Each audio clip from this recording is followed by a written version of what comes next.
Now we'll talk about MANETs, mobile ad hoc networks, and how they're used in Internet of Things to connect Internet of Things objects to bigger networks, to the Internet itself. And we'll talk a little bit about how the code that we're going to write, that you're going to write in class, and how you won't directly have to know the details of these things because you'll be writing generally high-level code, but still it's important for you to be familiar with these concepts. So a mobile ad hoc network, a MANET, it's a self-configuring network. By self-configuring, we mean that the hosts in the network configure themselves because they're moving around all the time. So their connectivity can change across time. So for instance, in this picture, you see a bunch of nodes. You see cell phones, some cell phones, a car, right? Whatever the IoT devices, there are a set of them. And then at the top middle, there's this access point. So this access point is the thing that connects our MANET to the main internet. Okay? Now, a MANET could be just independent and not connected to the internet at all, but most commonly, we're going to be connecting to the internet some way through an access point. Now, the access point is typically, usually not mobile. It might be, it could be mobile, but commonly it's not mobile and often wired, right? So it'll have wireless connections to the IoT devices, but it might have a wired connection to the main internet. So the access point maybe isn't mobile, but everything else is. And the way I've drawn the diagram up there, I have lines between two nodes if they can communicate directly to each other. Meaning if they're in radio range and they have communication, right? So sometimes, like for instance, if you look at the cell phone all the way on the left versus the cell phone all the way on the right, they don't have an edge directly between them, okay? Because maybe they're out of range of each other, but they're both within range of the same access point. So they can communicate to each other through that access point, but not directly in this particular configuration. So the connections between these components changes all the time because these things are moving, right? So maybe these two cell phones, which couldn't talk to each other before, not directly anyway, the people who have the cell phones, they walk near each other and suddenly there's a connection directly between them. But maybe the car can no longer connect to them because it just got out of range because it drove past, right? So these networks, their connections are coming and going over time. So that's what a mobile ad hoc network is. Now, important aspects of MANETs, one is a power budget. So you really have to worry about power when you're talking about MANETs because MANETs, each one of the devices is mobile. These IoT devices, they're all mobile. They're all running off of batteries, and the batteries can run out. So you have to generally change the protocol to be more power restrictive, right? It has to save power somehow.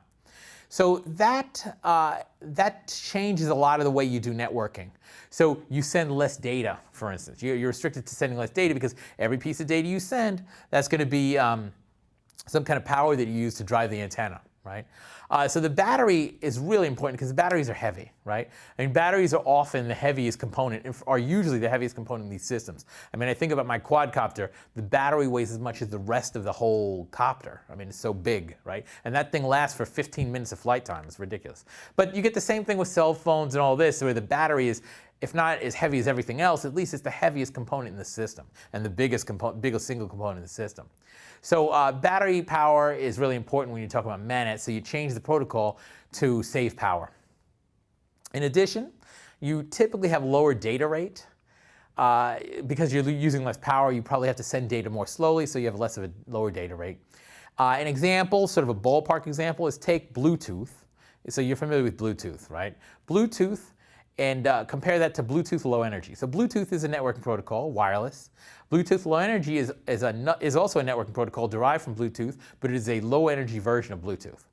So Bluetooth, you can send video across Bluetooth. You can get enough data rate to transmit video reasonably well, okay? Now, Bluetooth Low Energy, there's no way you get the same data rate. It uses a lot less power, but you get a lot lower data rate, so you can't send video. So the fact that you're going to low power restricts you in terms of your data rate, and that restricts your functionality in a lot of different ways. Security.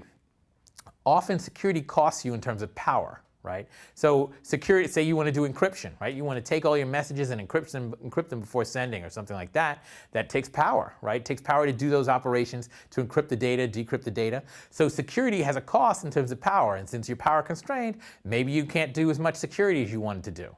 Also things like antivirus tools, right? You never see antivirus tools for cell phones, or I think such a thing exists, but it's not common, right? But if you talk about an IoT device, like a watch or something, they don't have antivirus for that because the computational power just isn't there. It doesn't have the extra cycles to be able to do antivirus tasks at the same time as doing its regular tasks. Because because part of that, the reason for that is because these IoT devices, and we talked about this before, they're designed to be much more efficient. Meaning, a desktop laptop, 99.9% of the time it is being underutilized. Very rarely are you fully utilizing that processor. So it has extra cycles, extra power to be spent doing antivirus tasks or something like that. Embedded systems, which IoT devices are, they don't have those excess cycles, right? They use all the power they have, right? Or most of it. So they don't have extra cycles to just be doing antivirus without hurting the regular function of the system. So security often suffers in an IoT device because you don't have the power budget to do it, and you might not have the cost, you might have the money to pay for the extra hardware that you would need. Now, in practice, when we do networking programming later in the specialization, there are levels in the stack, right? There are different layers in the stack: application, TCP, UDP, and all this. But we don't have to touch those directly in our coding. So when we use an Arduino or a Raspberry Pi, you will be calling library functions at the application layer. So your code is going to be at the application layer, almost exclusively at the application layer. So you call very simple functions which will take care of the details for you. So for instance, as an example, you might have a function called send message, an application layer function that sends a message to an IP address. Maybe you give it, typically you'd give an IP address and a port number, which we'll talk about later. You call send message and it'll send that message to that IP address and that port number. And all the details of TCP, UDP, IP, and data link, that's all handled by the protocol stack. All you do is call the library function. Same thing on the receive. Maybe there's a receive message that does a similar thing. So you're making these calls at the application layer of these simple library functions, and the details are being handled by the library code itself, so you don't have to worry about that. Thank you.